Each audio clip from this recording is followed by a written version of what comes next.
Hello, my name is Mary Ashley Rose, and I am Trinity's new school counselor. I look forward to working with you and your children this year. If you're new to Trinity, like me, welcome, and if you're returning to Trinity, welcome back. Whether you're new or returning, the opening of this school year is unlike any we've had before. I created the following presentation to equip you as parents and guardians to support your children in the return to on-campus learning. Parents of children in all three divisions will benefit from this presentation. I use the term children exclusively throughout the presentation because whether you're the parent of a kindergartner or a senior, they are still your children. We are a community of shared faith. We are praying for the emotional stability of our children. God uses us to answer our prayers for our children. My hope and prayer is that this presentation will help you keep your children not only physically healthy, but also mentally healthy. And now for the presentation, where I will give you some tools that will aid you in providing emotional support to your children for the return to Trinity 2020. I wanted to open with some words of encouragement. Preparing your children for in-person learning in the midst of COVID-19 is no different than preparing them to face any other stressful situation. The precautions that we must take for a safe learning environment are new. However, the strategies used to support the emotional needs of your children remain the same. You've supported your children in the past and will continue to do what is best for them. One of the first things you can do in supporting your children is you can allow them to own their feelings and emotions. Do not tell your children how to feel or how they feel. Oftentimes, when a child is crying or upset, especially our lower school children, we have a tendency to tell them that they are all right or okay. This sends the wrong message because if a child is crying, they are clearly not all right or okay. Instead, say to your child, I can see that you are upset. Avoid asking your children why when they tell you how they are feeling. Affirm their emotions or ask, what makes you feel that way? When your children tell you how they're feeling, respond with empathy.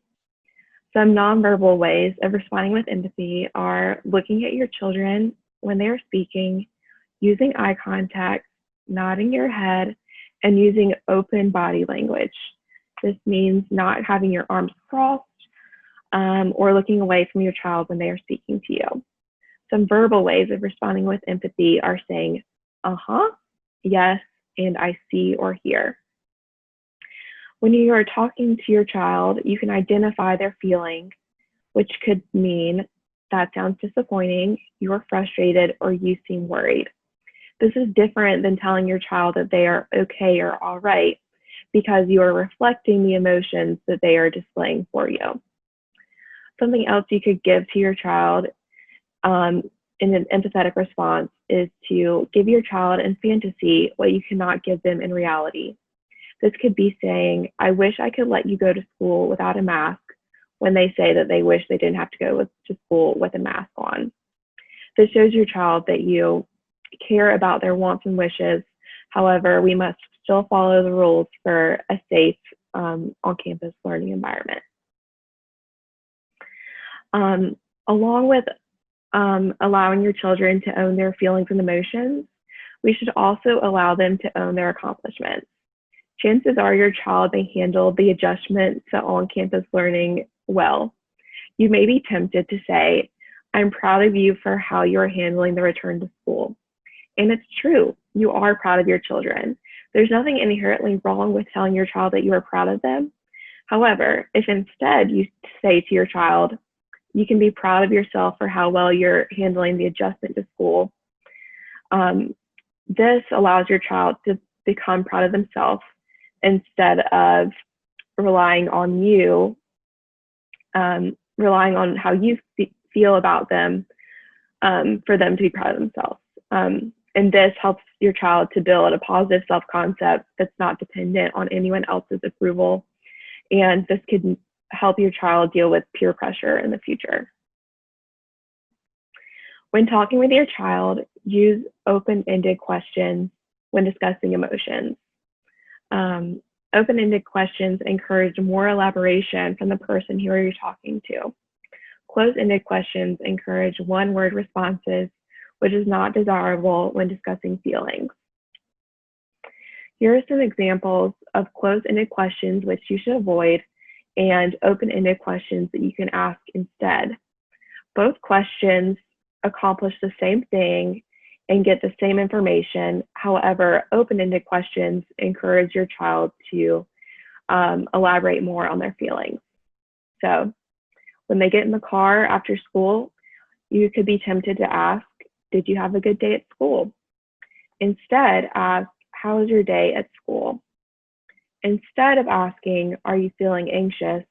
ask your child, "How are you feeling?" And instead of asking your child if they need help from you, instead ask how you can support them. Here is how open-ended questions begin. They begin with how, what, when, and where. Here are some examples of open-ended questions using these words.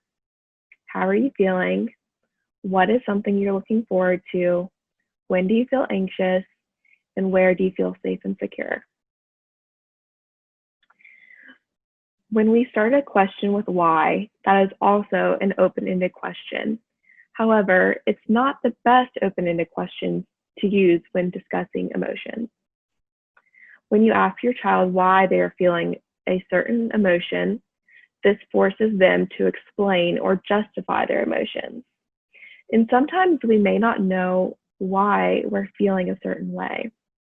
Asking why implies that the emotion they express needs a reason. Instead, ask your child what instead of why. What can I do to help you feel better? Is a better question to ask than why are you feeling sad? What is making you feel that way is a better way to ask why are you feeling that way? This allows for the problem that your child is facing to be the actual problem instead of your child feeling this emotion being a problem. When you talk to your children about their emotions and about their return to school, allow them to lead the conversation. Providing emotional support for your child means that you let them do most of the talking. Tell your child that you are there to support you and that they can be honest with you. Validate their emotions and avoid asking too many questions. One or two open-ended questions combined with active listening and responding with empathy will help your child to feel supported. If you ask your child too many questions, they may start to feel like they're being interrogated or like they're in an interview. With the return to school, there's a lot of stress and anxiety. And as parents, you may be tempted to carry all the weight in returning to school. However, supporting your child in the return to on-campus learning does not mean that you do all the worrying for them. Encourage your children to embrace their feelings. Allow them to express anger, sadness, frustration, and disappointment, even if this makes you feel uncomfortable as a parent. Validate positive and negative emotions.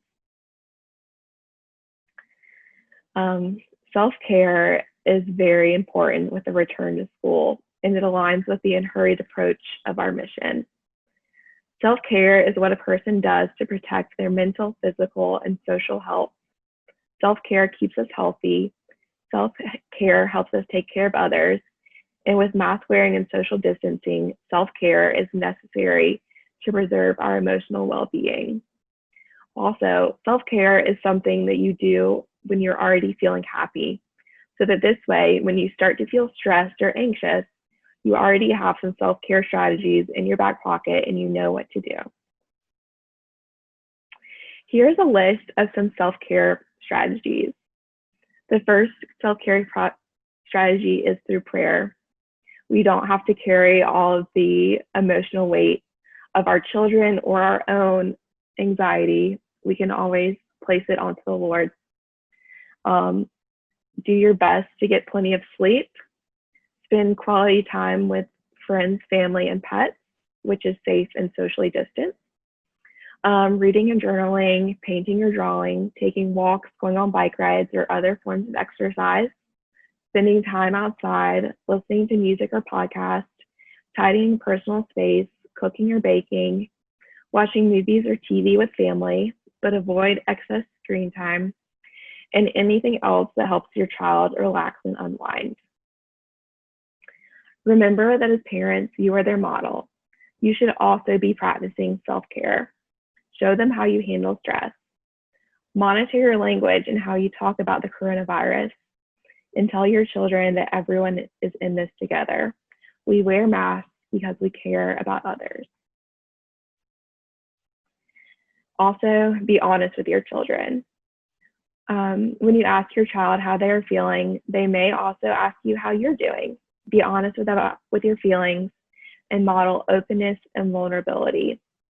When they ask you questions about the coronavirus, be honest in your response and give developmentally appropriate information. Now, what if your child won't talk to you? This is not necessarily a reason to be concerned. Some people feel more comfortable expressing their emotions and feelings in nonverbal ways. This could include journaling, songwriting, poetry, art, or sports. Your child may talk about their feelings with their friends, especially if they are older. Continue to use open-ended questions and tell them that you are there when they are ready to talk. And respect your child if they do not want to talk about their feelings. It could be that they don't want to talk about their feelings in that moment. If you continue to tell them that you support them, they will talk to you when they need to talk to you. I also wanted to cover what to look for as far as signs of anxiety and depression. The following list are the clinical criteria for being diagnosed with anxiety or depression. I do not expect you as parents to know all of the symptoms of anxiety or depression. The main thing that you can do for your child is to monitor and look for any significant changes in their daily functioning. Also, if you have any concerns, you are welcome to bring them to me and I will discuss how your child is adjusting to the return to on-campus learning. Here's the criteria for being diagnosed with generalized anxiety from the DSM-5. That's the Diagnostic and Statistical Manual of Mental Disorders.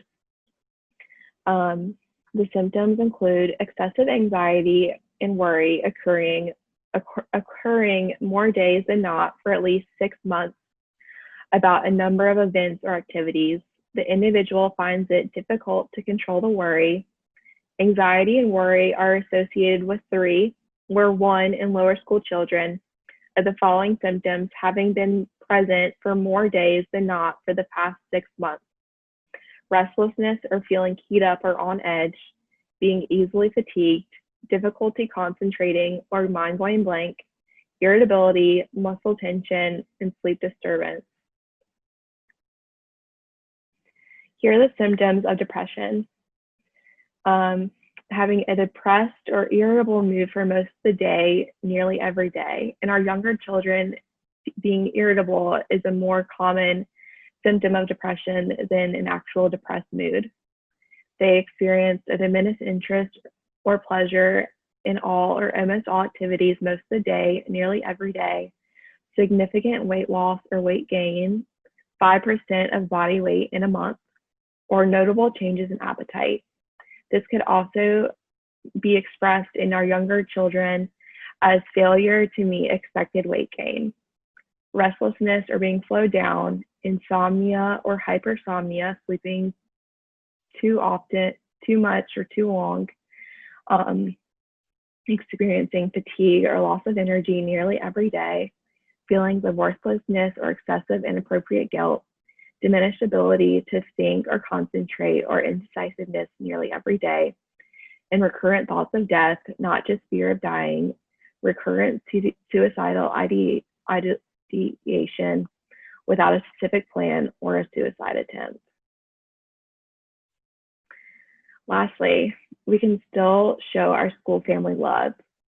Although we cannot smile or hug our school family in the way we are used to, we can still spread love on campus. Encourage your child to give self hugs. This means exactly what it sounds like. You wrap your arms around yourself. If your child wants to give their friend a hug, they can do a self hug and tell their friend that they are sending them a hug. Also, we can do the American Sign Language for smile, which in front of a mask would be your two pointer fingers pointed together, and then extending apart out towards your cheekbone. This is one way that we can still continue to show our school family love. Lastly, for additional support, you can contact me, Mary Ashley Rose, the Trinity School Counselor at mrose@tsdch.org. This video is not the end of my support for you and your support for your children. I am a resource for you, and I'm here and available to help you help your children.